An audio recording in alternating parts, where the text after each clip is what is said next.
আজ যে রায় ঘোষণা করেছে, এ রায়কে বাংলার জনগণ প্রত্যাখ্যান করে।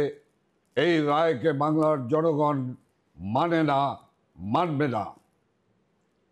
এই রায়ের প্রতিবাদে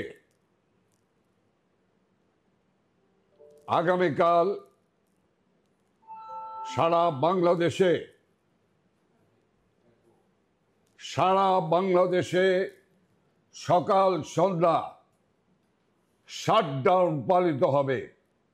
আমাদের এই সংগ্রাম অবৈধ ইউনূস সরকার যতক্ষণ পর্যন্ত না স্টেপ ডাউন না হবে, ততক্ষণ পর্যন্ত আমাদের সংগ্রাম, আমাদের লড়াই আরো তীব্র থেকে তীব্রতর হবে।